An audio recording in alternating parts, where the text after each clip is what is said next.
तो वहां से होम पेज पे मिल जाएंगे इसके नोट्स, ठीक है। पूरा समझ लो अच्छे से चैप्टर के अंदर क्या क्या चीजें हैं बेटा, ठीक है। सो ये है हमारा chapter all about alternating current, that is your AC, ठीक है। अब जब बात ऑल्टरनेटिंग करंट की है तो सबसे पहली चीज तो हमें यह पता होनी चाहिए कि ऑल्टरनेटिंग करंट का बेसिक मतलब क्या है, इसको हम लोग डिफाइन कैसे करेंगे, इसको हम डिस्क्राइब कैसे करेंगे। तो बहुत सिंपल सी चीज है, एक ऐसा करंट जिसका एम्पलीट्यूड क्या करता रहे, वेरी करता रहे with respect to time in space, ठीक है। उसी करंट को हम क्या नाम देंगे, ऑल्टरनेटिंग करंट। फिर दूसरी चीज हमें ध्यान रखनी है, what is the source of AC. भाई देखो करंट डायरेक्ट नहीं बनेगा, कभी भी वोल्टेज होगी तो वोल्टेज की वजह से कौन बनेगा, करंट। तो इसका मतलब पहले कौन आएगी, एसी वोल्टेज, और वही एसी वोल्टेज क्या बनाएगी, ऑल्टरनेटिंग करंट बनाएगी। तो हमें ध्यान रखना है that what is the source of AC voltage. AC source जो है, जो एसी वोल्टेज है वो कहां से बनेगी, एक ही सोर्स है, दैट इज हमारा डायनेमो, या फिर जिसे हम क्या कहते हैं बेटा, एसी जनरेटर। ये ध्यान रहेगा, ठीक। तो इसका मतलब अगर हम लोग एसी चैप्टर की शुरुआत कर रहे हैं तो सबसे पहले हमें पूरी की पूरी जानकारी किसके बारे में होनी चाहिए, एसी जनरेटर के बारे में हमें पता होना चाहिए। और ये 12th वाले बच्चों जो तुम लोग बैठे हो ना, तुम्हारे लिए ये 3 नंबर का एक बहुत इंपॉर्टेंट क्वेश्चन है, ठीक है। एसी जनरेटर क्या होता है, एसी जनरेटर का प्रिंसिपल क्या है, एसी जनरेटर की कंस्ट्रक्शन एंड वर्किंग थ्योरी, और फिर वो मैक्सिमम ईएमएफ कितना बनाता है, और फिर उसका ग्राफ। अगर सारी चीज पूछी तो 5 नंबर में, ठीक है। और अगर सिर्फ मैक्सिमम ईएमएफ तक पूछा तो 3 नंबर। तो समझो पूरा का पूरा कि किस तरीके से काम करेगा। अगर हम लोग बात करते हैं सिंपली कि भाई एसी जनरेटर क्या चीज होती है, तो AC generator is basically what, it is an electrical device. Devices 2 तरीके के हैं, या तो इलेक्ट्रॉनिक और या फिर electrical.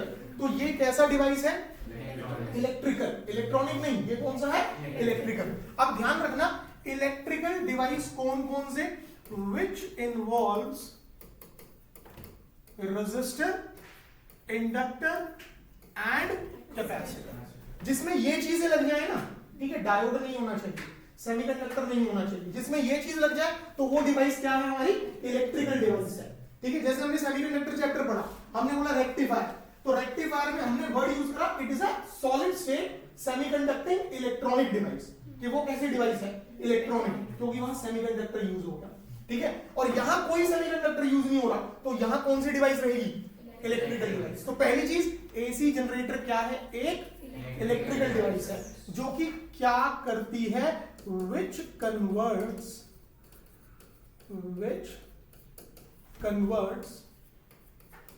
mechanical energy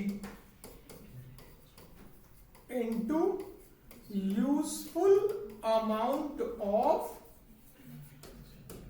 electrical energy. और ये जो इलेक्ट्रिकल एनर्जी रहेगी ये क्या, बेसिकली एसी वोल्टेज। तो एसी जनरेटर क्या है, एसी जनरेटर एक इलेक्ट्रिकल डिवाइस है जो कि मैकेनिकल एनर्जी को useful amount of electrical energy में बदलेगा, और वो भी किस फॉर्म की, एसी वोल्टेज। अब हम कह रहे हैं इलेक्ट्रिकल एनर्जी और लिख रहे हैं एसी वोल्टेज। भाई वोल्टेज क्या है, पोटेंशियल डिफरेंस। पोटेंशियल डिफरेंस क्या होता है, वर्क डन, और वर्क डन किसकी तरह स्टोर करता है, एनर्जी। तो ये सिर्फ बेसिक कंसेप्ट बनता है हमारा एसी जनरेटर को लेकर के कि एसी जनरेटर क्या चीज है, हो जाएगा अच्छे से। फिर इसके बाद हम लोगों को पता होना चाहिए बेटा यहां पर इसका बेसिक प्रिंसिपल ऑफ वर्किंग, ठीक है। ये बहुत इंपॉर्टेंट पॉइंट है बेटा कि इसका बेसिक प्रिंसिपल ऑफ वर्किंग क्या होता है। सो समझो ध्यान से, देखो अगर हम लोग बेसिक प्रिंसिपल ऑफ वर्किंग में जाएं, so that is the phenomena of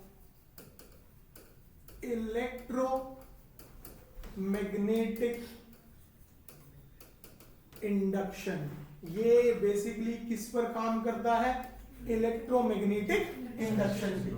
अब इलेक्ट्रोमैग्नेटिक इंडक्शन में हम लोग कौन से वाला पॉइंट लेंगे, ये भी ध्यान रखना है कि भाई अगर हमारे पास इस तरीके से यूनिफॉर्म मैग्नेटिक फील्ड हो,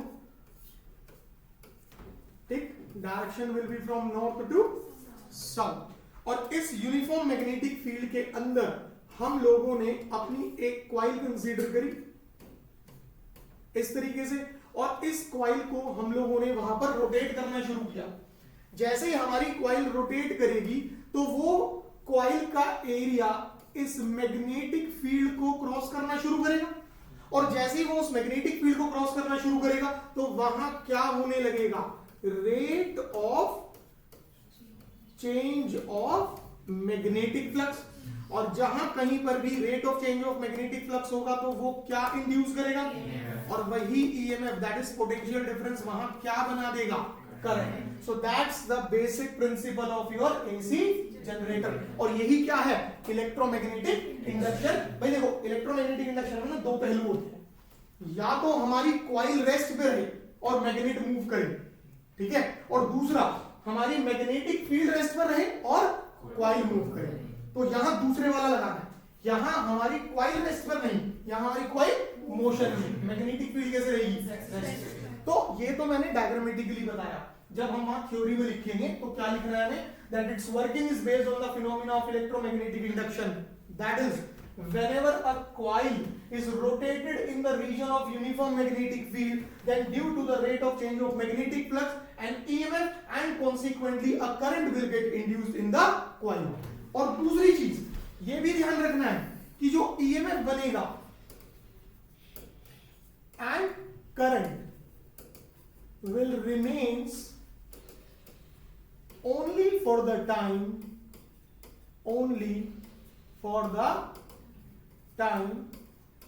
for which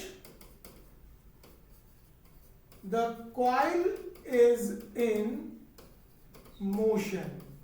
भाई जो EMF बना, उस EMF ने जो करंट बनाया वो केवल कब तक रहेगा? जब तक हमारी जो कॉइल है वो मोशन में है। अगर मोशन रुक गया तो कोई EMF नहीं, कोई करंट भी नहीं। ये समझ आया अच्छे से? सो ये है इसका सिर्फ बेसिक प्रिंसिपल, ठीक। बेसिक प्रिंसिपल के बाद हम लोगों को यहां पर करना होता है बेटा इसका कंस्ट्रक्शन। कंस्ट्रक्शन में एक छोटा सा डायग्राम हमें ध्यान रखना है, किस तरीके से? भाई ये लिया हमने नॉर्थ पोल, ये लिया हम लोगों ने साउथ पोल। तो ये जो मैग्नेटिक फील्ड ली जाएगी, this will be from a U shape horse shoe magnet, ठीक है। ये जो मैग्नेटिक फील्ड ली गई यहां पे, magnetic field is using a U-shaped horseshoe magnet, इस तरीके से रही, ठीक है। इसके बाद इस मैग्नेटिक फील्ड के अंदर हम लोग रखेंगे अपनी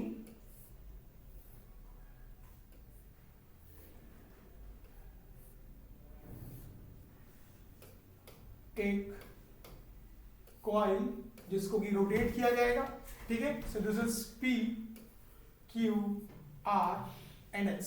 so this P Q R S is armature coil. इसको प्रॉपर नाम क्या दिया जाता है? आर्मेचर कॉइल बोलते हैं इसको, ठीक है। फिर इसके बाद आर्मेचर कॉइल से हम लोग यहां पर कनेक्ट करते हैं बेटा हमारे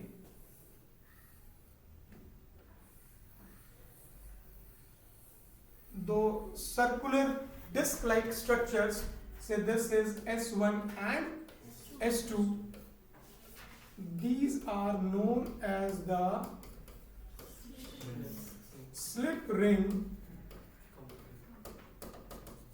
commutator। इनको क्या बोलते हैं? Slip ring commutator. अब इसमें ना ये भी ध्यान रखना है कि स्लिप रिंग कम्यूटेटर का बेसिक फंक्शन क्या है। हम एसी करंट बनाते हैं तो कैसे? ऐसे साइन वेव बनाते हैं ना, मतलब वो डायरेक्शन को क्या कर रहा है? बदल रहा है। डायरेक्शन बदलने का काम किसका होता है? स्लिप रिंग कम्यूटेटर का। So main function is to reverse the direction of current। ये इसका मेन फंक्शन क्या है? करंट की डायरेक्शन को रिवर्स करना। ये ध्यान रहेगा अच्छे से, पक्का। फिर इसके बाद हम लोग कनेक्ट करते हैं बेटा यहां पर carbon brushes.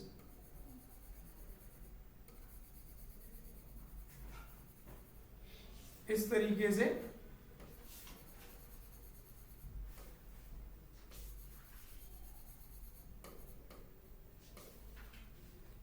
C1 C2 these are the carbon brushes. Carbon brushes का काम क्या रहा? जो ईएमएफ डेवलप हुआ, भाई करंट नहीं बनेगा, कौन? पोटेंशियल डिफरेंस, ईएमएफ, वो बनाएगा करंट आगे। तो इनका काम क्या है? यहां जो पोटेंशियल डिफरेंस डेवलप हुआ उसे कलेक्ट करना और आगे कहां तक लेके जाना? सोर्स तक। सोर्स मतलब मान लो जो यहाँ पोटेंशियल डिफरेंस डेवलप हुआ, उस पोटेंशियल डिफरेंस से हम लोग हमारा टीवी चलाना चाहते हैं, उससे हम हमारा रेफ्रिजरेटर चलाना चाह रहे हैं, उससे हम हमारा एसी चलाना चाह रहे हैं, ट्यूबलाइट चलाना चाह रहे हैं, फैन चलाना चाह रहे हैं, तो वो जो डिवाइसेस हैं वो क्या है? सोर्स। ये ध्यान रखेंगे, ठीक है।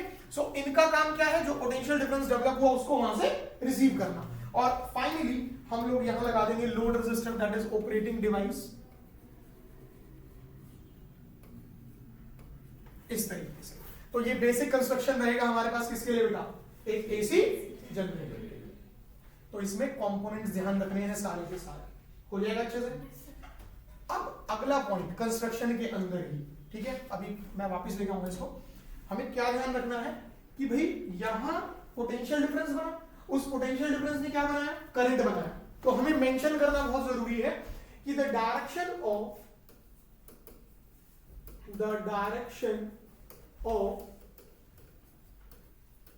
induced current is always given by, जो डायरेक्शन ऑफ इंड्यूस करंट है वो किससे आएगी? अब ये भी समझ लो, तीन रूल होते हैं हमारे पास। फ्लेमिंग्स का राइट हैंड थंब रूल सिर्फ कब लगाना है? जब करंट गिवन है और मैग्नेटिक फील्ड पता करनी है। ध्यान रखना है, करंट गिवन, मैग्नेटिक फील्ड पता करनी है, तो फ्लेमिंग्स का राइट हैंड थंब रूल, ठीक है।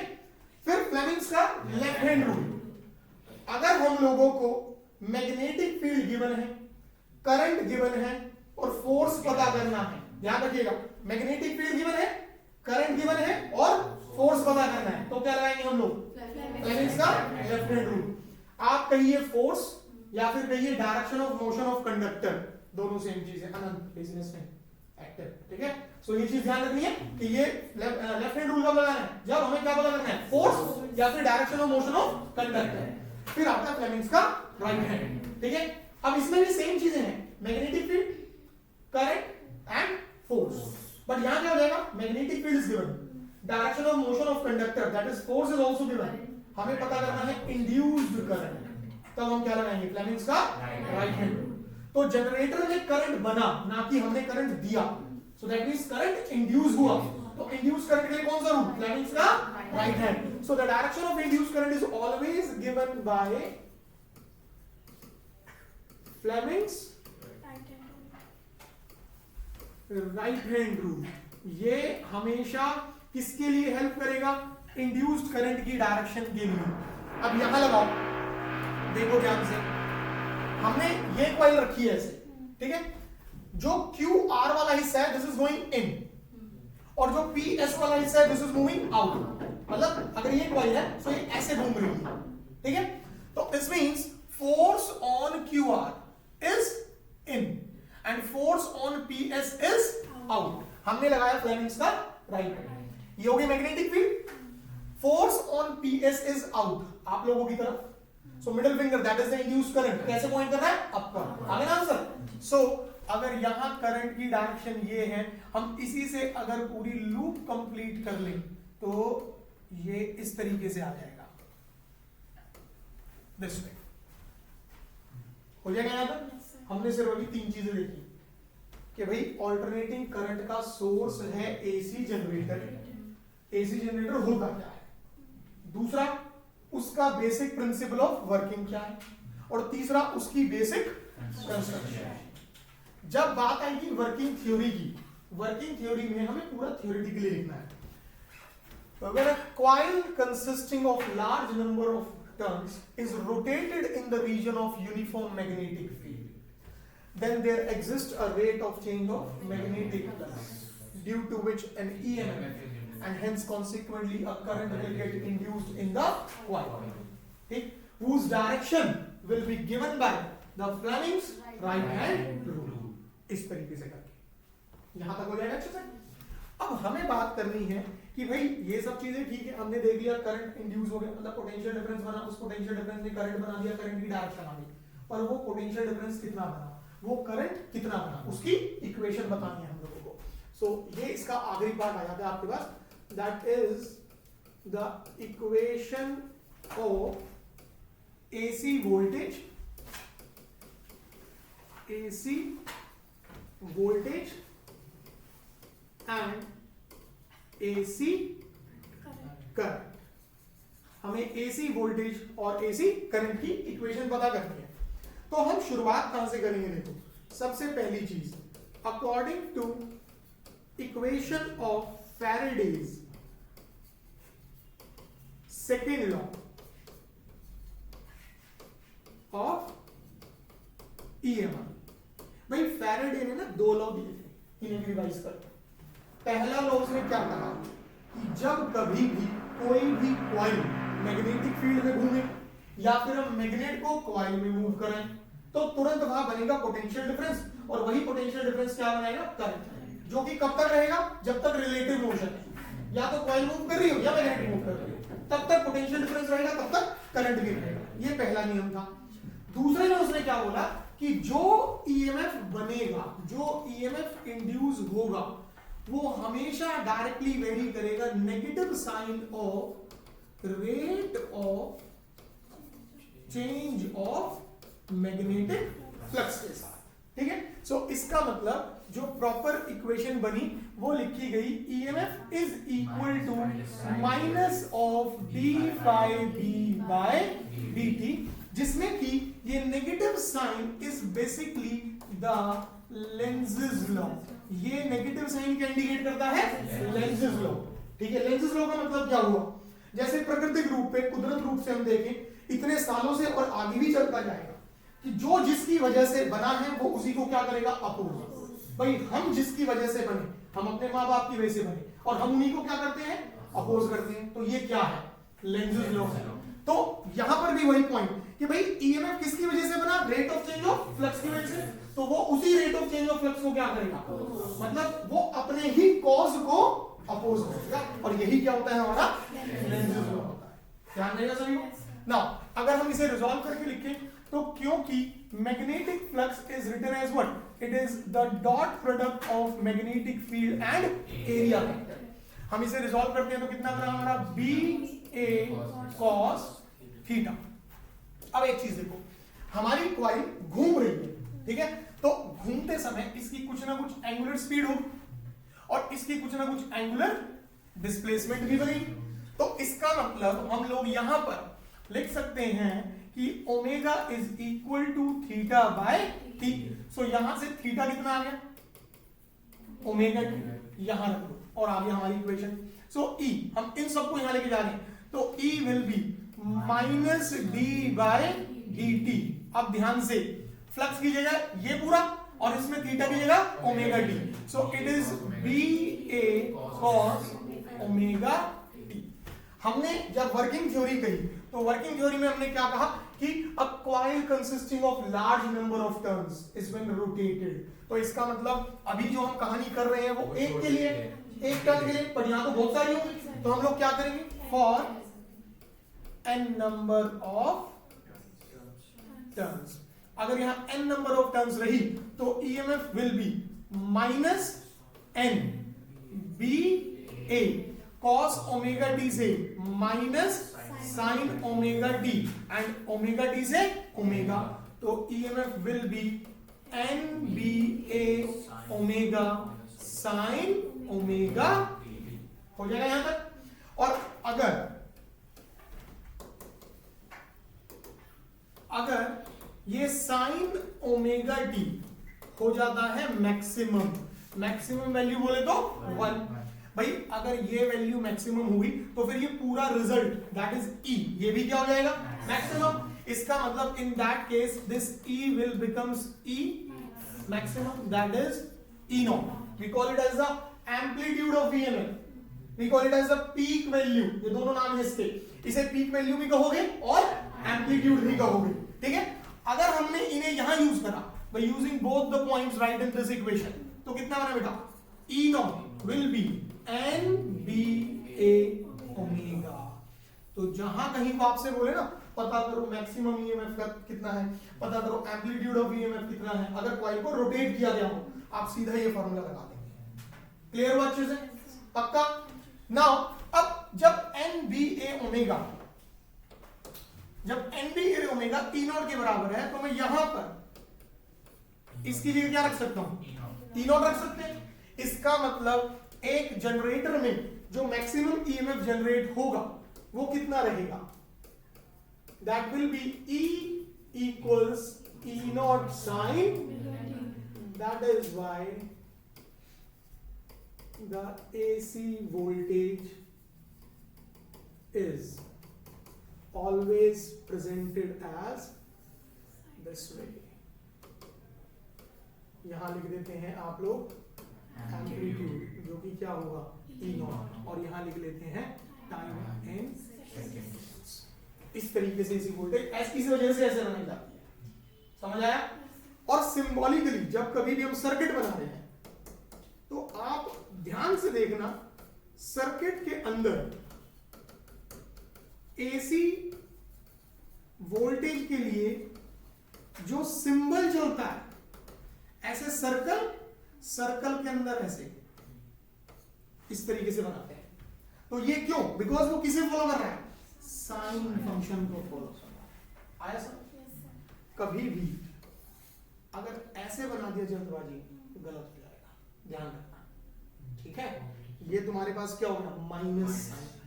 ईएमएफ कभी भी माइनस साइन ओमेगा टी नहीं है, हमेशा क्या है पॉजिटिव साइन में है। तो ऐसे ही बनाना है। जल्दबाजी में कई बार कर देते हैं हम गड़बड़, हमें पता नहीं लगता कि हमारा एक नंबर कट गया, तो पता नहीं लगेगा किस बात पे कटा, हमें लगेगा यार तो पूरा ठीक था, ठीक है, और नंबर चला गया हमारे हाथ से। आई बात समझ में? ओके, ये तो बना तुम्हारा एसी वोल्टेज। अब याद करो, अकॉर्डिंग टू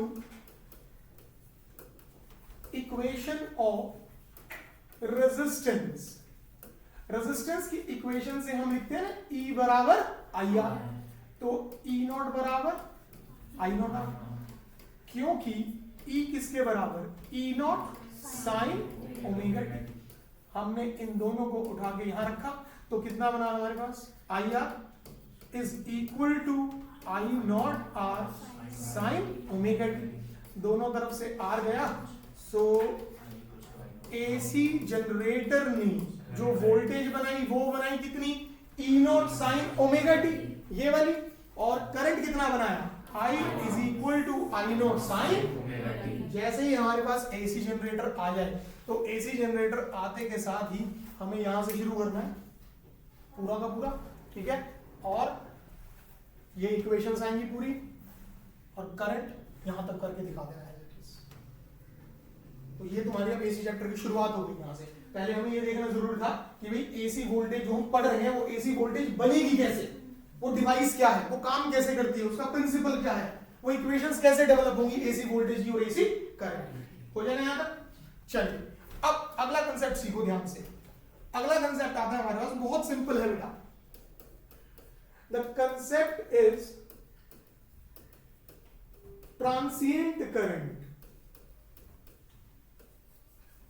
अब ट्रांसिएंट करंट कोई नई चीज नहीं है, हम करंट इलेक्ट्रिसिटी चैप्टर पढ़ते हैं, हम बोलते हैं करंट दो तरीके के होते हैं, एक डीसी वोल्टेज से जो बनता है डीसी करंट, एसी वोल्टेज से जो बना alternating current AC current. AC current को ही इंस्टेंटेनियस भी बोलते हो और डीसी करंट को ही स्टेडी करंट भी बोलते हो, याद है ना।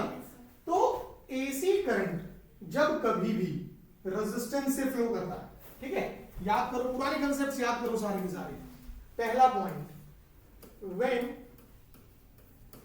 फ्लोइंग थ्रू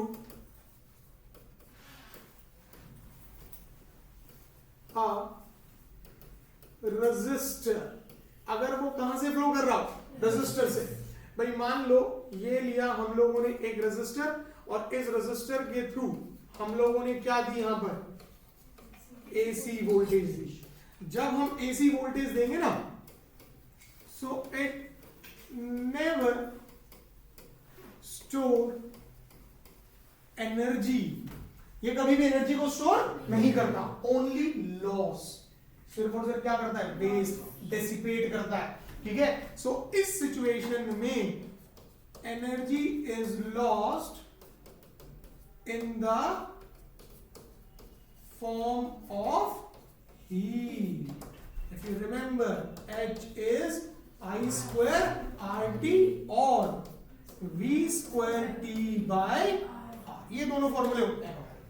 इसका मतलब अगर हमने ऑल्टरनेटिंग करंट को रेजिस्टेंस से फ्लो कराया तो वो स्टोर नहीं करा रहा, वो सिर्फ क्या करा रहा है, नुकसान करा रहा है। आया समझ? सो दिस मीन्स इस सिचुएशन में, जब इस सिचुएशन में बात करी, alternating current never takes time to grow और टू डीके। उसे ग्रो करने में और खत्म होने में बिल्कुल भी समय नहीं लगेगा। क्यों? क्योंकि भाई स्टोर तो करा नहीं, उसे तो सिर्फ वेस्ट करा। ठीक है, इसलिए उसे ग्रो करने में और डीके करने में टाइम, सीधी सी बात है, पैसा जोड़ने में समय लगता है, खर्च करने में नहीं।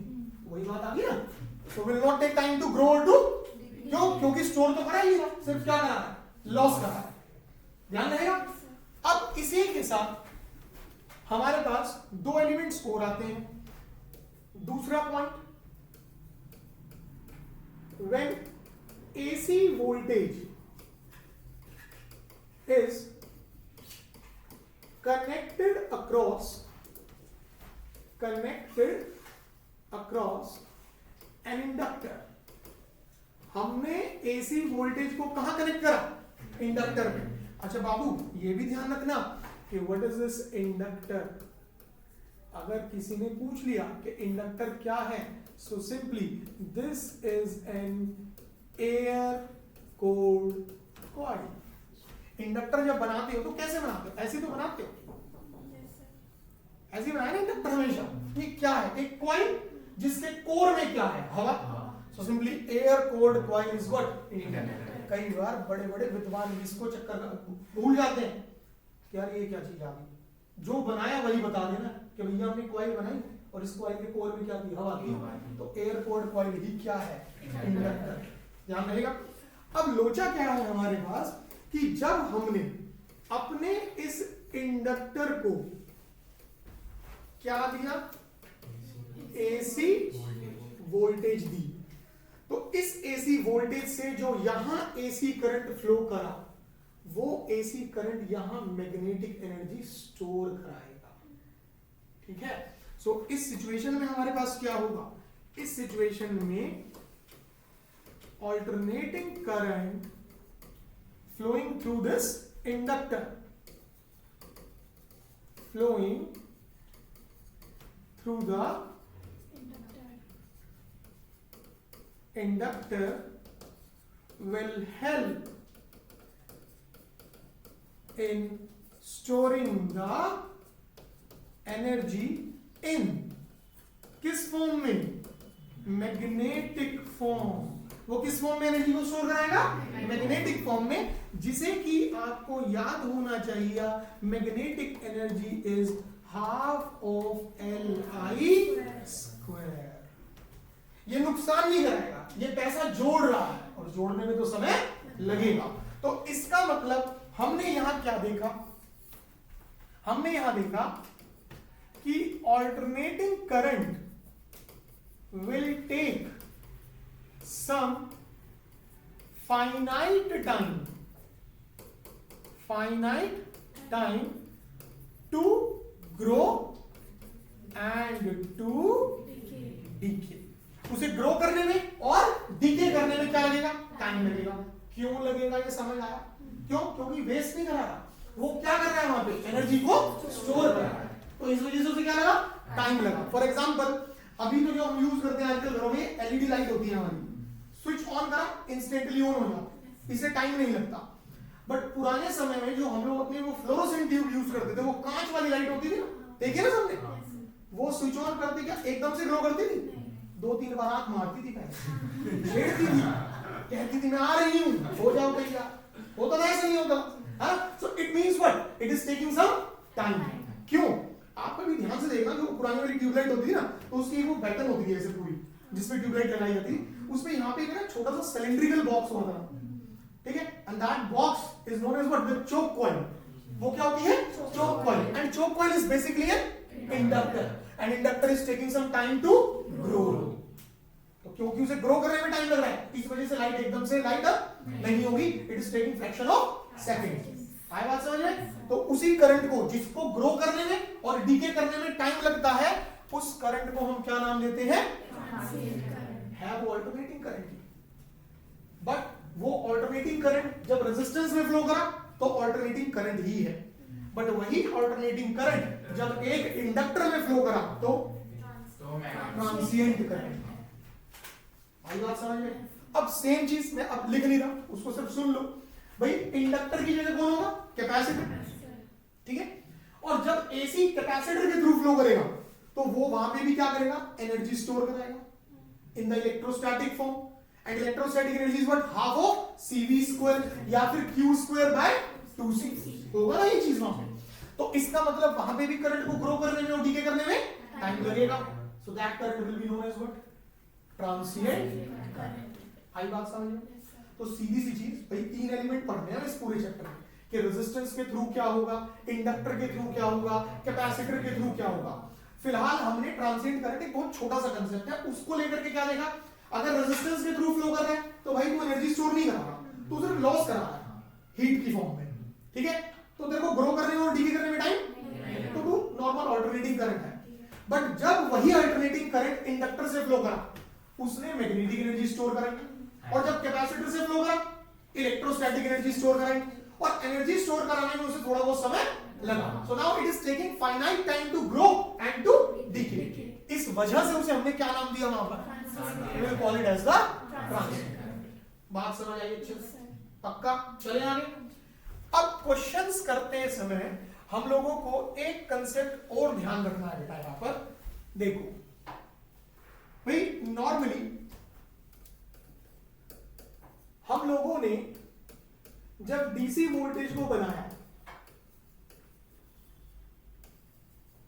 तो डीसी वोल्टेज इस तरीके से बनाएंगे कि भाई यहां रहेगा हमारे पास एम्पलीट्यूड और यहां रहेगा हमारे पास टाइम, और डीसी वोल्टेज को हम कहते हैं स्टेडी कांस्टेंट। तो इस तरीके से ऐसे ही बनाया, पर वास्तविकता में देखो क्या ये संभव होगा कि भाई 0 टाइम पर करंट, भाई देखो जब हम स्विच ऑन करेंगे, स्विच ऑन करने से पहले करंट 0, ऑन करेंगे करंट ग्रो करके मैक्सिमम वैल्यू पे आएगा, मैक्सिमम वैल्यू पे आने के बाद ही तो कांस्टेंट जाएगा ना। इसका मतलब फैक्ट पॉइंट ये कहता है कि भाई ऐसा नहीं रहा होगा, सिचुएशन कुछ ऐसी हुई होगी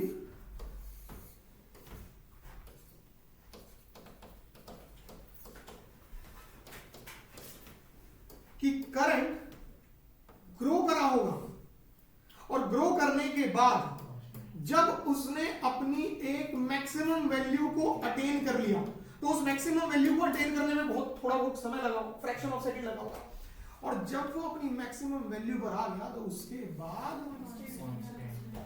भाई कंपनी में घुसते के साथ ही तुम्हारी सैलरी 1 करोड़ थोड़ी हो जाएगी। हाँ?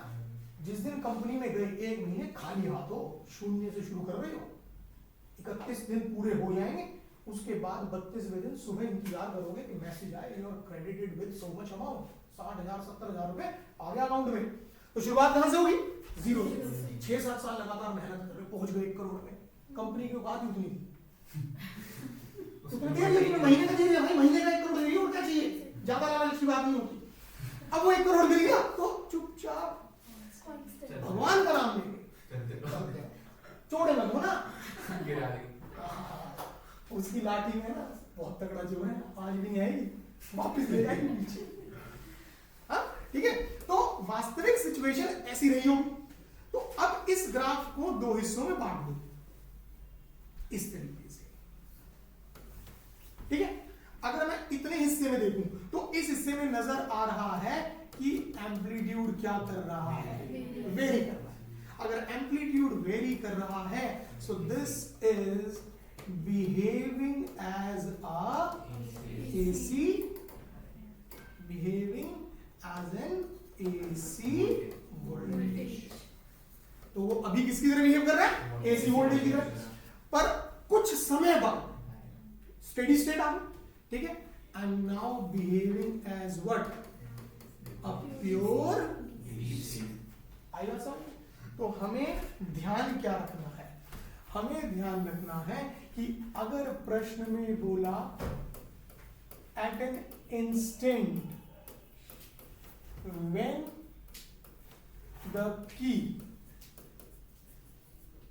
इज क्लोज्ड, हमने की को जस्ट क्लोज किया, उस इंस्टेंट की बात कर रहे हैं हम लोग।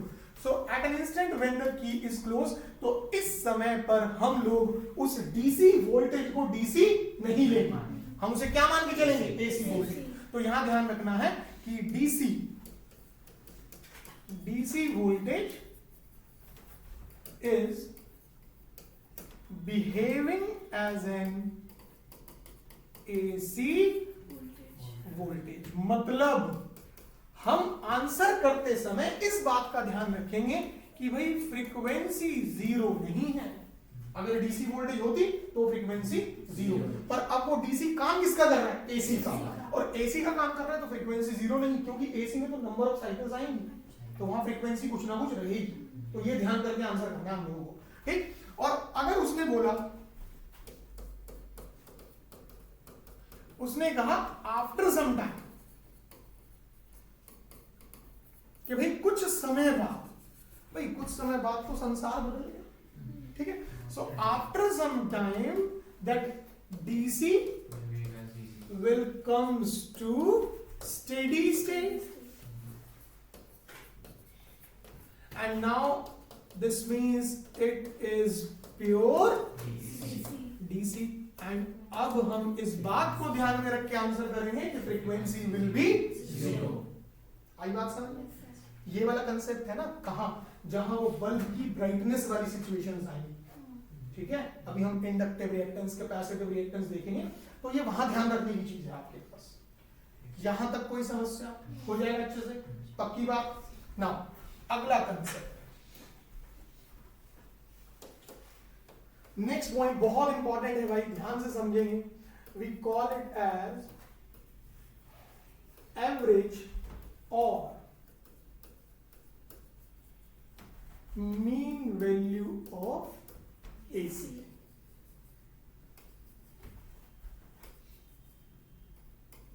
न्यूमेरिकल्स के लिए इंपॉर्टेंट है, डेरिवेशन नहीं करनी आप लोगों को, ठीक है। कंसेप्ट समझो अच्छे से। अब एवरेज और मीन वैल्यू ऑफ एसी को जब समझना है तो क्या करें, सबसे पहले हम लोगों ने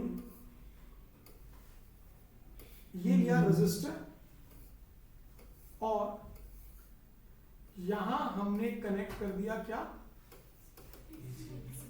सोर्स और एसी वोल्टेज, ठीक है।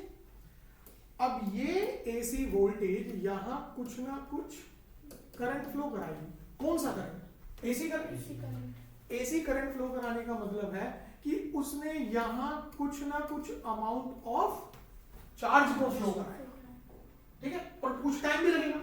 तो हम लोगों ने तीन चीजों को रिकॉर्ड कर लिया कि भाई कितना चार्ज फ्लो करा, कितने रेजिस्टेंस के अक्रॉस, कितने रेजिस्टेंस के अक्रॉस, और कितने टाइम के अंदर।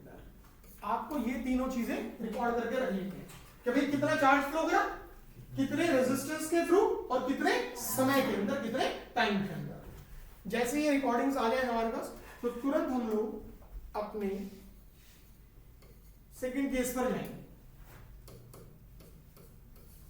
और सेकंड केस में हम लोग सेम सर्किट पकड़ेंगे। सेम सर्किट पकड़ने का मतलब है कि कि हम लोगों ने रेजिस्टेंस नहीं बदलना, रेजिस्टेंस क्या रखना है, उतना ही रखना है जितना पहले था, कोई चेंजेस नहीं करेंगे, ठीक है। सिर्फ और सिर्फ एसी वोल्टेज हटा के क्या लगानी है, डीसी वोल्टेज। बट अब सुनना ध्यान से,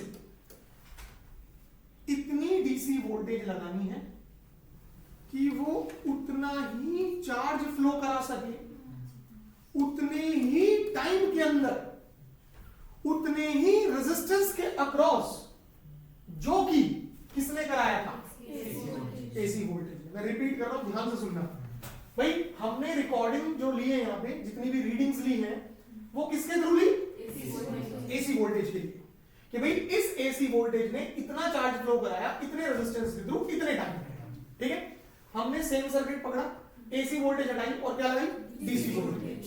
पर डीसी वोल्टेज इस बात को ध्यान में रख के कराएंगे कि वो डीसी वोल्टेज उतना ही चार्ज फ्लो कराए, उतने ही टाइम में, उतने ही रेजिस्टेंस के थ्रू, जो कि किसने कराया था, एसी वोल्टेज ने।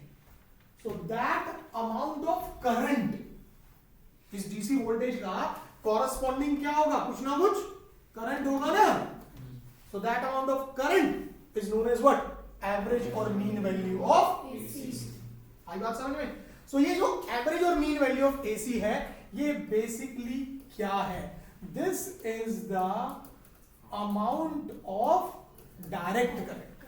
ये कौन है, अमाउंट ऑफ डायरेक्ट करंट है, which will send the same amount of charge through same resistance and in same time as it is sended by an AC, जो कि किसने भेजा था, AC। कंसेप्ट सिंपल है, हमें इक्वेट, हमें बराबर किसे करना है, चार्ज को बराबर करना है, ठीक है, सेम टाइम में, सेम रेजिस्टेंस के थ्रू, ठीक, किसको रखते हुए, जितना एसी ने कराया उतना ही हो जाएगा। अब याद रखेंगे हम लोग फॉर्मूलाज को, तो देखो ध्यान से,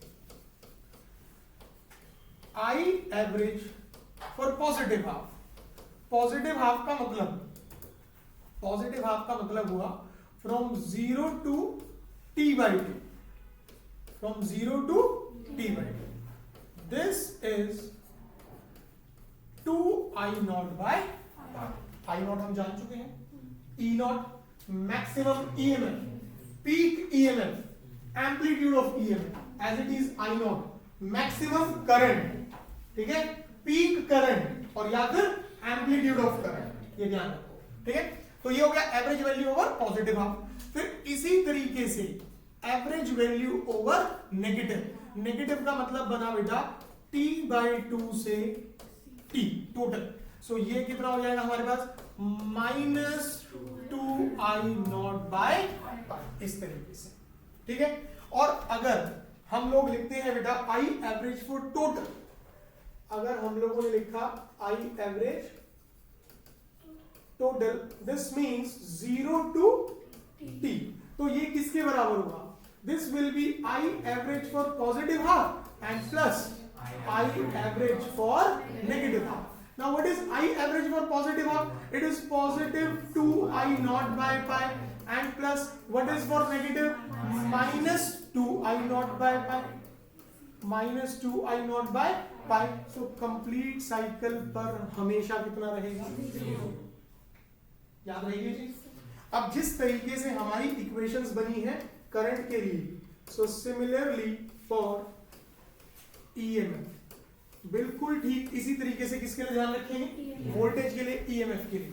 कैसे भाई, आपने लिखा E average for positive half, E average for positive half मतलब फ्रॉम 0 टू कितना, t by 2 and this is 2E naught by pi, ये हो गया। फिर इसी तरीके से आपने लिखा E एवरेज फॉर नेगेटिव, भाई नेगेटिव कितना हो गया, t by 2 से टी, और ये कितना बन गया हमारा minus of 2E0/5, and finally E average for total. So add कर लेंगे और कितना आ जाएगा 0। तो ये पूरा कंसेप्ट है, ठीक है, छोटा सा, किसके लिए, एवरेज वैल्यू या फिर मीन वैल्यू ऑफ एसी। हो जाएगा अच्छे से, पक्का, कोई डाउट इसमें? आनंद क्लियर है बेटा? नाउ इसके बाद अगला कंसेप्ट जो हमारे पास आता है बेटा इस चैप्टर के अंदर, एवरेज और मीन वैल्यू के बाद, this is the root mean square value of AC. अब आप लोग इसे रूट मीन स्क्वायर वैल्यू कह लीजिए, ठीक है, या फिर इसी को कहा जाता है वर्चुअल वैल्यू, ठीक है, और या फिर इसी को कहा जाता है इफेक्टिव वैल्यू।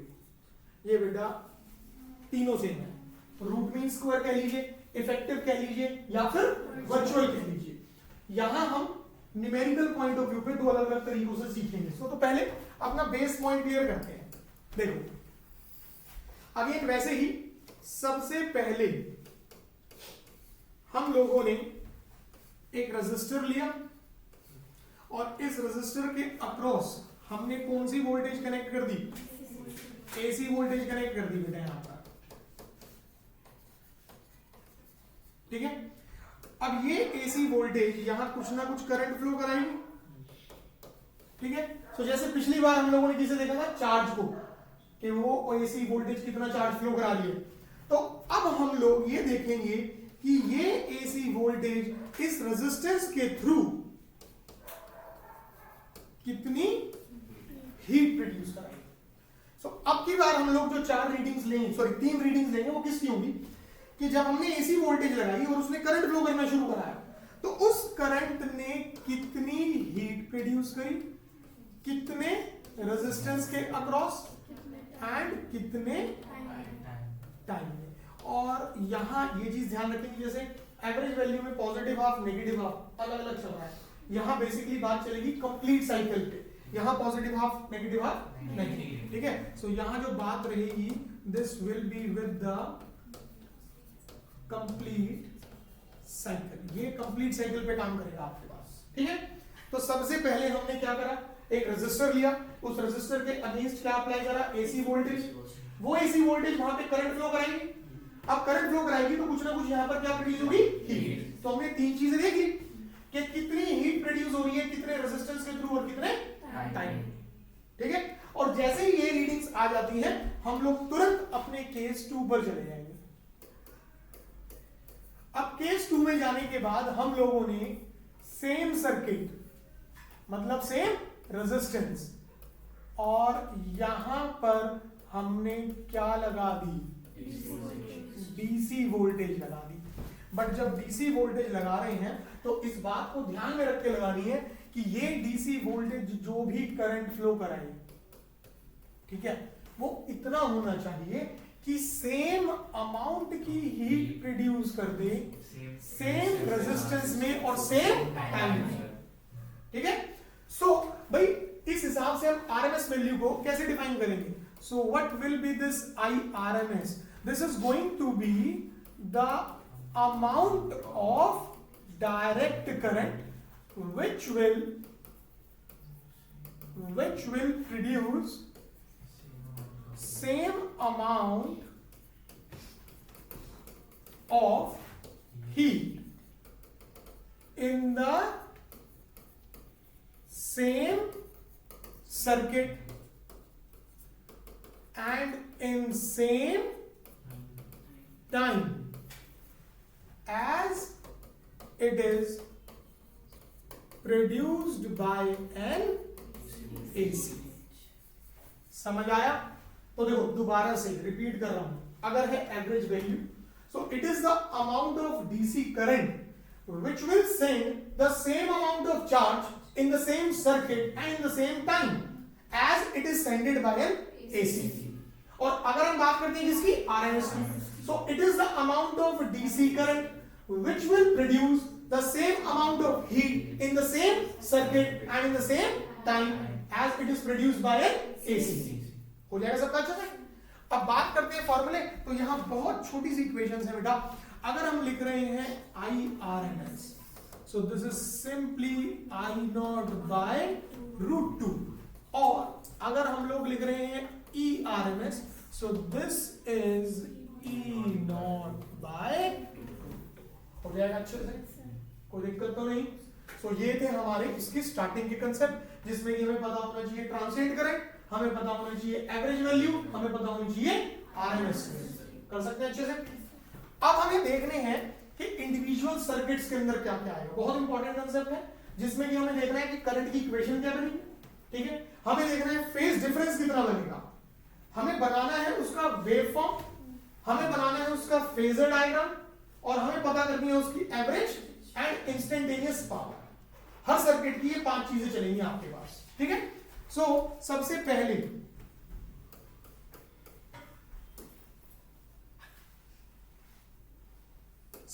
हम लोग करेंगे बेटा एसी सर्किट containing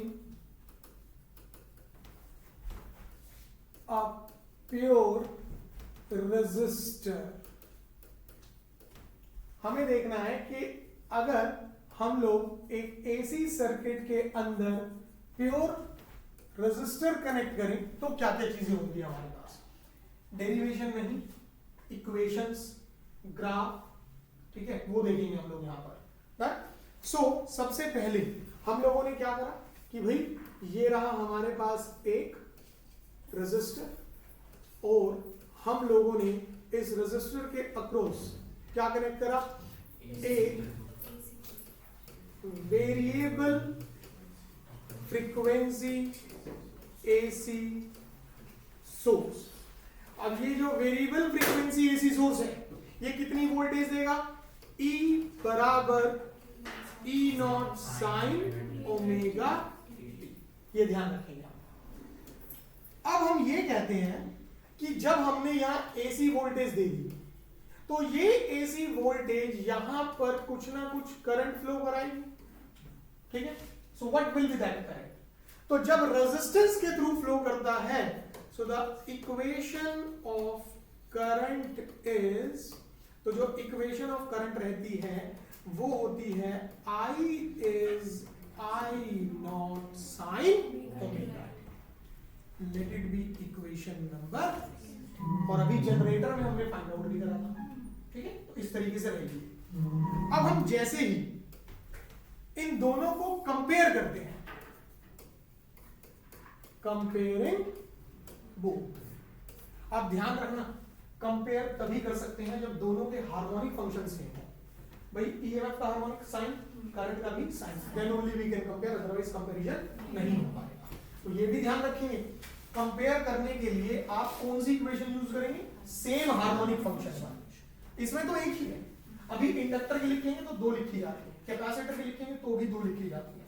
उसमें एक इक्वेशन को हम प्रॉपर्ली यूज करेंगे केवल वेव फॉर्म बनाने के लिए, और दूसरी इक्वेशन को हम यूज करेंगे फेज डिफरेंस पता करने के लिए।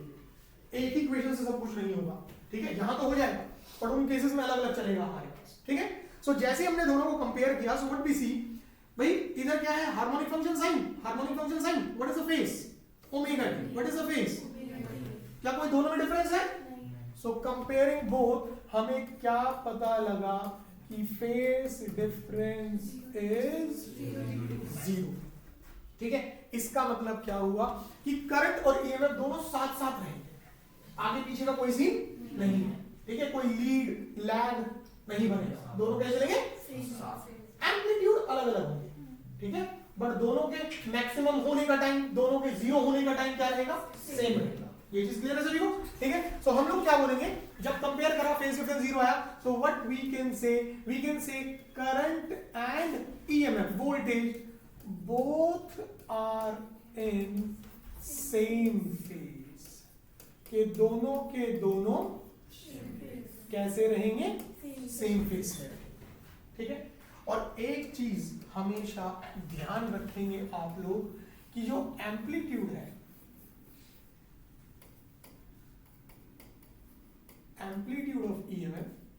Always greater than the amplitude of current. हम लोग अपने हाउस होल्ड सर्किट की बात करते हैं। हाउस होल्ड सर्किट में वोल्टेज कितनी, 210 से 240 से 230 वोल्ट ले लिया, ठीक है। और करंट कितना, मैक्सिमम करंट कितना, 16 एम्पियर। जो एक छोटे वाला सॉकेट होता है उसमें होता है 5 से 6 एम्पियर, और जो बड़े वाला सॉकेट होता है पावर वाला उसमें होता है 15 से 16 एम्पियर, ठीक है भाई। छोटे वाला सॉकेट जिसमें हम लोग अपने सेल फोन को चार्ज करने के लिए यूज कर रहे हैं ना, तो वहां करंट कितना रहता है, 5 से 6 एम्पियर। और जो बड़ा पावर वाला सॉकेट हो गया, जो हम रेफ्रिजरेटर के लिए यूज कर रहे हैं, गीजर के लिए यूज कर रहे हैं, ठीक है, इन सब चीजों के लिए, तो वो पावर वाला सॉकेट एसी के लिए यूज कर रहे हैं, तो वहां करंट कितना, 15 से 16। मतलब अगर मैं करंट मैक्सिमम वैल्यू देख भी रहा हूं तो कितना, 16, बट वोल्टेज कितनी, 230। तो किसका एम्पलीट्यूड बड़ा रहने वाला है, ईएमएफ का। तो ये हमेशा ध्यान रखना है कि एम्पलीट्यूड हमेशा वोल्टेज का ही ज्यादा है, करंट का नहीं। बराबर भी नहीं हो सकते, ये भी ध्यान रखना, ध्यान रखिए चीज। अब हम लोग इस पॉइंट को ध्यान में रख के सबसे पहले बनाते हैं वेव फॉर्म।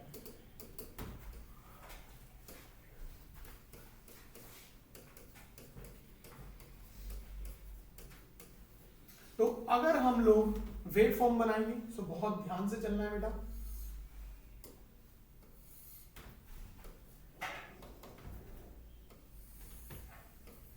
भाई इधर कर दिया टाइम और इधर कर दिया एम्पलीट्यूड। अब दो एम्पलीट्यूड रहेंगे, एक एम्पलीट्यूड ईएमएफ का जो कि बड़ा है, दूसरा करंट का जो कि छोटा है। तो हम लोग क्या करते हैं,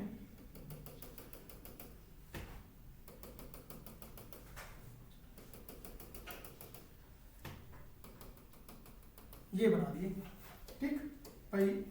ये ले लिया हम लोगों ने ई नॉट, ठीक है, और ये ले लिया हम लोगों ने आई नॉट, इस तरीके से। और यहां पर आप क्या करें, बराबर 4 पार्टीशंस बना दो।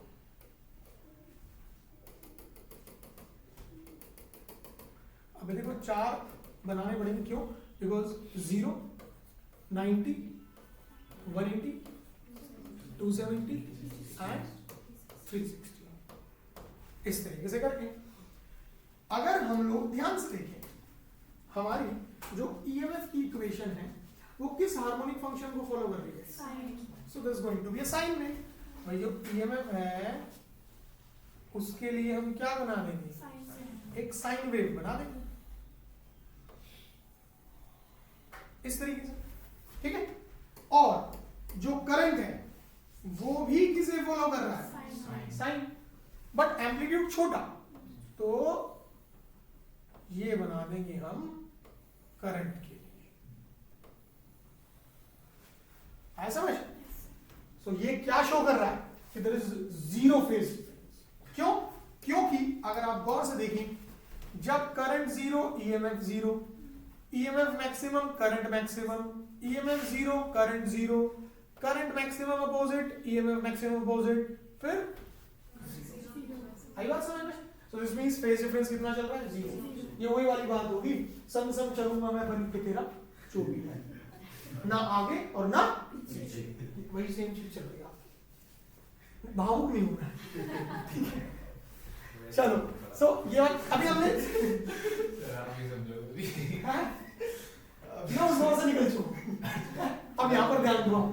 सो सबसे पहले हमने देख लिया करंट की इक्वेशन, दूसरा हमने देख लिया फेज डिफरेंस, तीसरा हमने क्या देख लिया, वेव फॉर्म, ठीक है। चौथा और सबसे ही ज्यादा इंपॉर्टेंट पॉइंट आता है बेटा हमारा, that is the phasor diagram.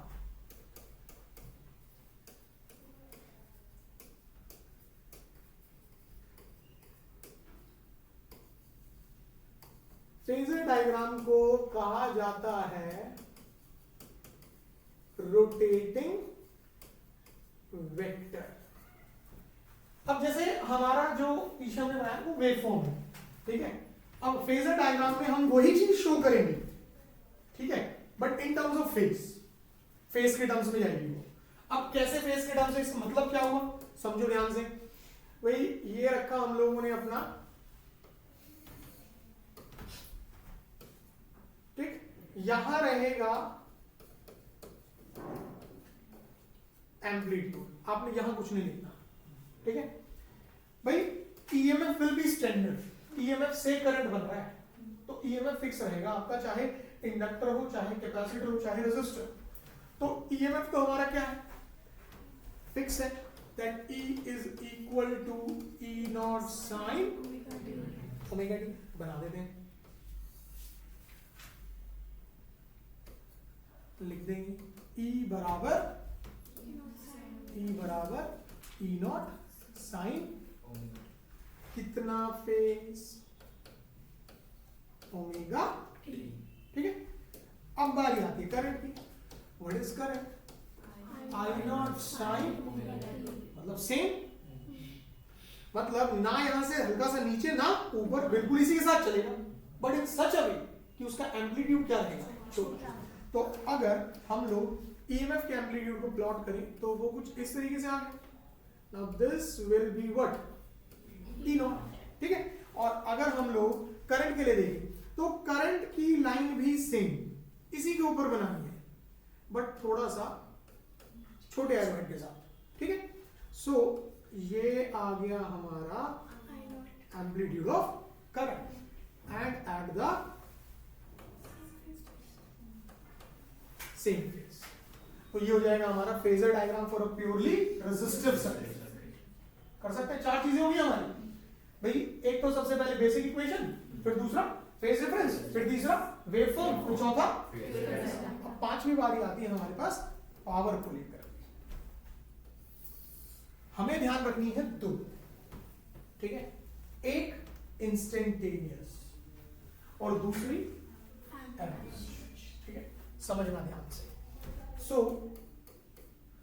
Power associated with a purely resistive circuit। ठीक है, हम पूरी डेरिवेशन पे नहीं जाने वाले, ध्यान रखिएगा। ठीक है, सो जब हम लोगों ने इसे सॉल्व करने की शुरुआत करी तो हमने क्या देखा भाई, हम जानते हैं पावर कितनी, W by T, W by T, जिसे इलेक्ट्रिकल टर्म में सॉल्व करके क्या मिलता है, EI, पावर इज VI। तो हमने क्या लिख लिया उसको, EI लिख लिया भाई। What is E? E not and what is I? I naught sine omega. ये चीज हासिल हुई। ठीक है, and further power is what, dW by dt। ये भी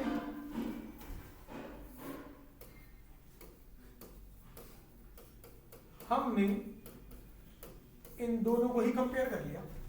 ठीक है, जैसे ही दोनों को कंपेयर किया तो हमें क्या मिला, dW by जो कि क्या कहलाएगी,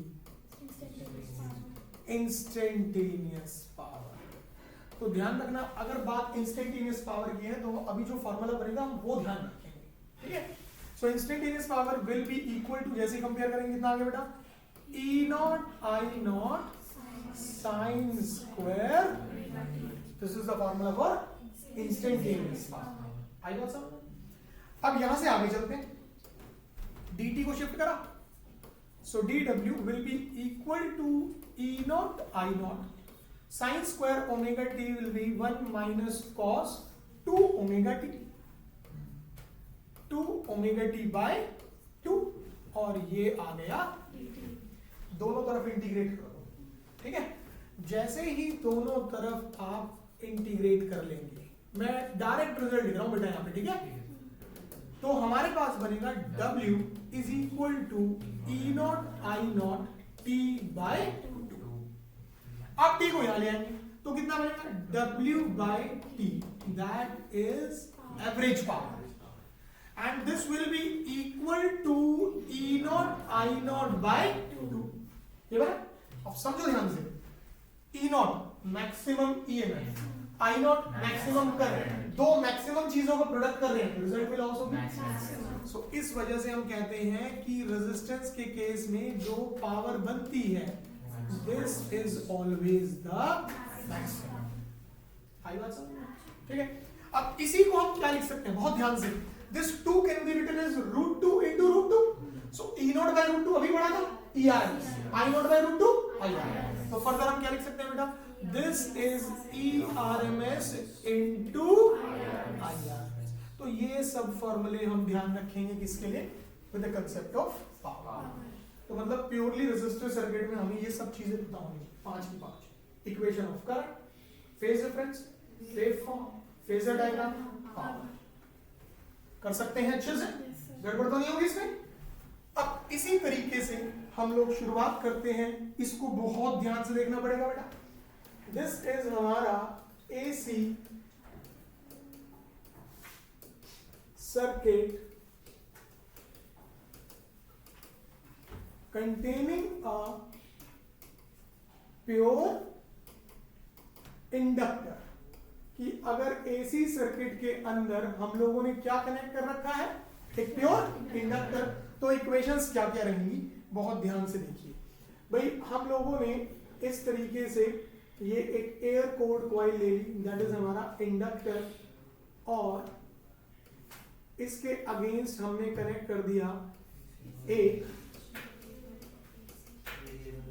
वेरिएबल फ्रीक्वेंसी AC सोर्स, जो कि कितनी वोल्टेज दे रहा है, E equals E0 sign omega t। को दिक्कत भाई, जब हम लोगों ने ये वोल्टेज कनेक्ट कर दी तो ये वोल्टेज यहां कुछ ना कुछ क्या फ्लो कराएगी, current. So now what is the equation of that current, वो करंट की इक्वेशन क्या है, तो समझिए ध्यान से। Now equation of current flowing through an inductor, इसमें भी बहुत खूबसूरत चीज है। अगर हम देखना चाह रहे हैं मैक्सिमम करंट, कि मैक्सिमम करंट कितना फ्लो कर रहा है, so that maximum current is E0 by omega. ये फॉर्मूला ध्यान रखना है किसका, मैक्सिमम करंट का, जो कहां से फ्लो करेगा, इंडक्टर से, that is E0 by, where omega is the frequency of the AC source, angular frequency. ध्यान रहेगा। अब आती है मजेदार चीज, इंस्टेंटेनियस वैल्यू दो चाहिए, ठीक है। सो सबसे पहली और main, this is minus E0 by omega L cos omega t। और क्योंकि E0 बाय ओमेगा L क्या है, I मैक्सिमम, I मैक्सिमम बोले तो I0, तो यहां क्या लिखा जा सकता है, I equals minus I0 cos omega. ध्यान रहेगा। अब ये जो पहली इक्वेशन है हमारी, इसे ध्यान रखना है, this is used for power calculation. एक तो पावर कैलकुलेशन के समय पे इस्तेमाल की जाती है, and to plot the waveform. और क्या प्लॉट करने के लिए, जो वेवफॉर्म बनेगी ना, वो इसकी हेल्प से बनेगी, ठीक है। And now the next equation is I is I0 sine omega t minus पाई। ये वो इक्वेशन होती है जिससे कि हम लोग क्या देखते हैं बेटा, अपना फेजर डायग्राम, ठीक है। So this is used to plot the phasor diagram. इसे हम यूज करेंगे किसे प्लॉट करने में, फेजर डायग्राम प्लॉट करने में। तो पहली चीज हम लोगों को देखनी थी इक्वेशंस क्या है, तो टोटल में 4 इक्वेशन। पहली I0, that is maximum current, which is E0 by omega L, देखो ध्यान से। फिर दूसरी इक्वेशन क्या है, minus E0 by omega L cos omega t, जिसमें कि E0 बाय ओमेगा L को कर दो I0, तो चौथी तैयार हो जाती है I is equal to minus I0 cos omega t। और आखिरी जिससे कि फेजर डायग्राम जाएगा I is equal to I0 sine omega t minus pi by 2, हो जाएगा अच्छे से, ठीक है।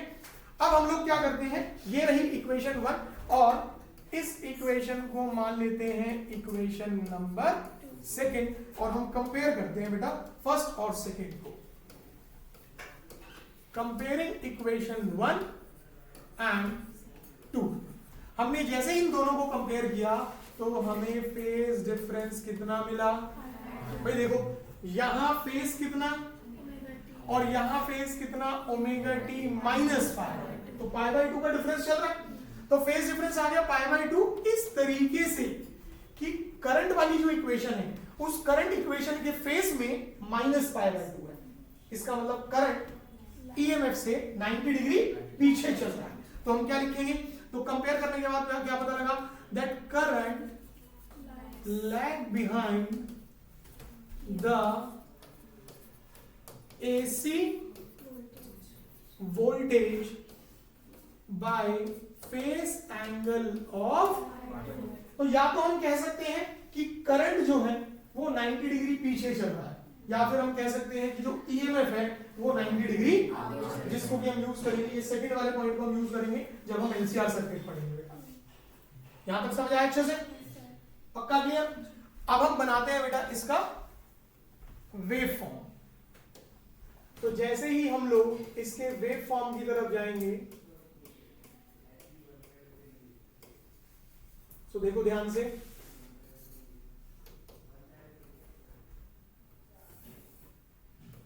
भाई एक चीज तो फिक्स हो गई है कि 2 एम्पलीट्यूड बनेंगे आपके पास, ठीक है, और टोटल पार्टीशन कितने रखने हैं? 4। तो पहले ही आप सबसे पहले वही चीज कंप्लीट करो, ये 2 एम्पलीट्यूड रख लेते हैं। छोटा एम्पलीट्यूड किसके लिए? करंट के लिए। और बड़े वाला एम्पलीट्यूड किसके लिए? ईएमएफ के लिए। ये बना दिया हम लोगों ने, ठीक। 0, 90, 180, 270 एंड 360, ठीक है भाई। मैक्सिमम वैल्यू ई नॉट वाली ये हो जाएगी, और करंट के लिए रख देते हैं इधर वाली। डन। अब याद करो, equation of EMF is E is E naught sine, कौन गया? Sine function. सो ईएमएफ के लिए फिर से हम क्या बनाएंगे? हमारी एक साइन वेव बना देंगे इस तरीके से, ठीक है। और अगर हम बात करते हैं करंट की, so I is equal to minus I naught cos, so it is negative cos. यहां जो ग्राफ बनेगा वो किसका? नेगेटिव कॉस का। भाई पॉजिटिव कॉस यहां से आता है, नेगेटिव कॉस रिवर्स हो जाएगा। So the graph will be this way, ये हो जाएगा आपका माइनस कॉस के लिए।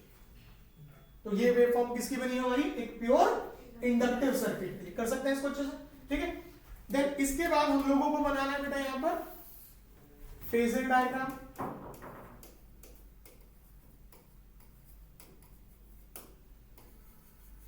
अब फेजर डायग्राम में थोड़ा सा चेंज करना है पिछली बार से।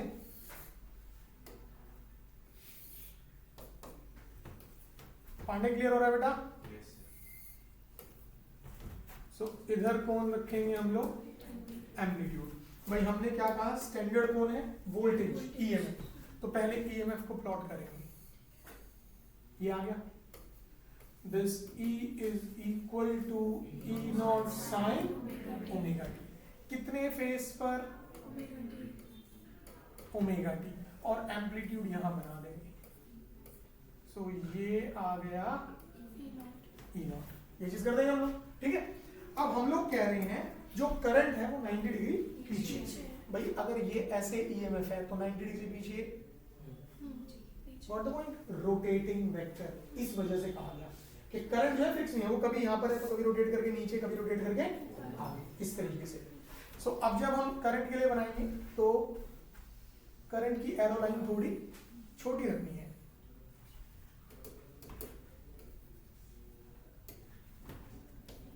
ये रखा, और ये पूरा कितना? दिस विल बी 5/2, क्लियर, ठीक है। और इसको ज्वाइन करें यहां से, तो ये हो जाएगा हमारा, तो ये बन जाता है हमारा फेजर डायग्राम किसके लिए? एक प्योरली इंडक्टिव सर्किट के लिए। हो जाएगा अच्छे से। देन अगला पॉइंट आता है हमारे पास लेकर के पावर को। भाई जैसे रेजिस्टेंस तक 5 चीजें दी, इंडक्टर और कैपेसिटर में टोटल 6 चीजें हो जाती हैं, ठीक है। सबसे पहला इक्वेशन ऑफ करंट, दूसरा फेज डिफरेंस लीड और लैग, तीसरा वेवफॉर्म, चौथा फेजर, पांचवा अभी पावर करेंगे, छठा रिएक्टेंस। जैसे इंडक्टर है इंडक्टिव रिएक्टेंस, कैपेसिटर है कैपेसिटिव रिएक्टेंस, ठीक है। सो यहाँ पे टोटल 6 चीजें बनाएंगे। सो सबसे पहले हम लोग कर लेते हैं power associated with a purely inductive circuit, ठीक है। अब देखो यहां पर फिर से वही कंसेप्ट लगाओ भाई, पावर किसके बराबर, E I. What is EMF, E naught sin omega t, and what is current, minus I naught cos omega t. ये चीज करी, 2 से मल्टीप्लाई और 2 से divide. So this is E naught I naught negative divided by 2 into 2 sin omega t and cos omega t। Identity बन जाएगी वो। So कितना हो गया हमारे पास पावर यहां से, हमने कितना लिखा, minus E naught I naught by 2 and sine 2 omega T, और ये किसके बराबर, D W by D T. This means ये जो पावर लिखी ये कौन सी power, this is going to be the instantaneous power. ध्यान रहेगा। अब इंस्टेंटेनियस के बाद जब हम लिखेंगे D W by D T is equal to minus E naught I naught by 2 and sine 2 omega t. Integrate करेंगे। जब आप लोग इसे इंटीग्रेट करते हो, integrating both the sides limit 0 to t लेकर के, आपका टोटल वर्क डन ही कितना आ जाता है। अगर टोटल वर्क डन 0 आया तो average power is total work done by, इसको यहां रखते ही आपकी एवरेज पावर कितनी होगी, इसका मतलब इंडक्टर में कोई भी पावर लॉस नहीं होगा। याद रहेगा। अब सोचिए, इंडक्टर के थ्रू करंट तो फ्लो कर रहा है, पर उस करंट की वजह से पावर कितनी आ रही है, 0। So that current is known as wattless current. उस करंट को हम क्या नाम देते हैं, वॉटलेस करंट है। समझ आई ये बात, यहां तक क्लियर अच्छे से। फिर इसके बाद अच्छा, इसी में ना ये भी ध्यान रखना जो हमने अभी बोला यहां पर वॉटलेस करंट वाला पॉइंट, इसको लिखते कैसे हैं, आपको ये तो पता लग गया ना वॉटलेस करंट क्या है। भाई एसी सर्किट है और उस एसी सर्किट में क्या लगा रखा है, इंडक्टर, तो करंट तो फ्लो कर रहा है, पर उस ऑल्टरनेटिंग करंट की वजह से कोई पावर लॉस नहीं होगा। पावर लॉस कितना है, 0। So that alternating current will be termed as what, wattless current. And current wattless जो लिखा जाता है, this is I naught sine phi, ठीक है। और इस साइन फाई की जो वैल्यू है ना बेटा, विल बी कैलकुलेटेड फ्रॉम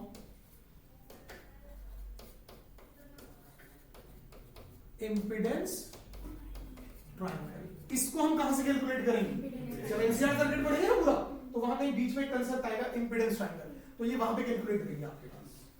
फिलहाल इतना क्लियर। अब इंडक्टर का आखिरी पॉइंट बनाते हैं हम लोग यहां पे बेटा आपका, और बहुत इंपॉर्टेंट है बाबू, इसको ध्यान से समझना। This is the inductive reactance, represent किया जाता है XL से। भाई देखो, जैसे कंडक्टर है तो कंडक्टर की प्रॉपर्टी है करंट के फ्लो को अपोज करना, and that is known as resistance. उसे क्या कहा, resistance.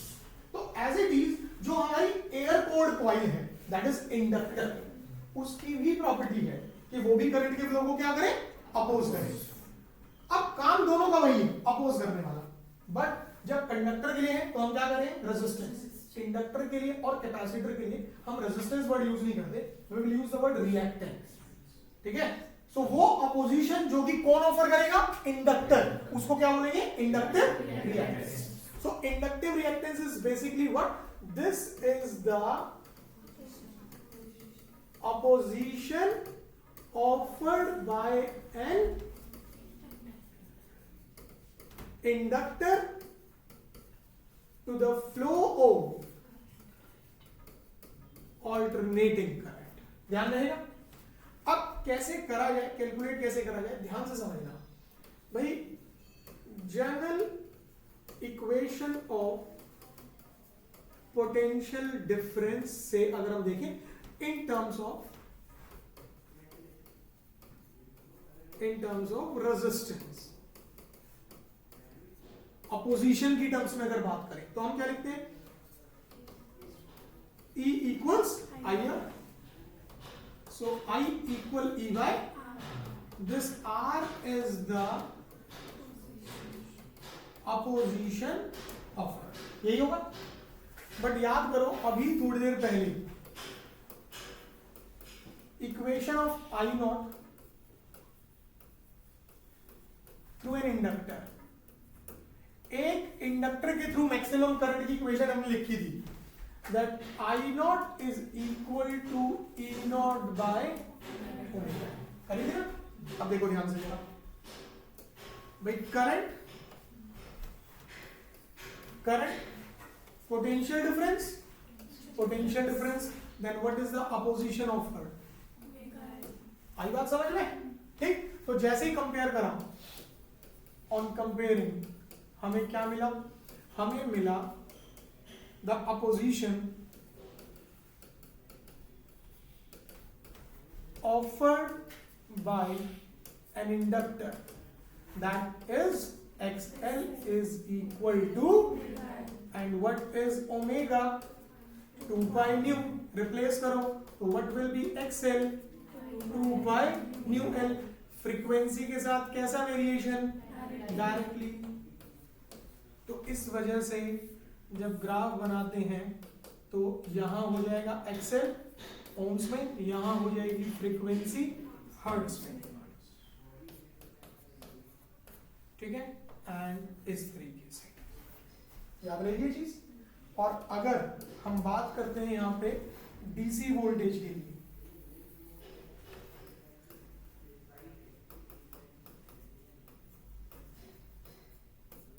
frequency is taken as 0. What is XL? 2 by nu L। 0 करा तो XL कितना हो गया, this means no opposition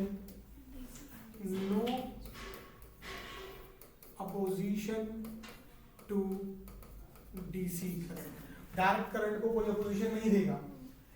If opposition is 0, so we can say कि हमारा inductor is behaving as a pure conductor। जो इंडक्टर है वो किसकी तरह बिहेव कर रहा है, एक प्योर कंडक्टर की तरह बिहेव कर रहा है। यहां तक सारे पॉइंट्स क्लियर अच्छे से, पक्का।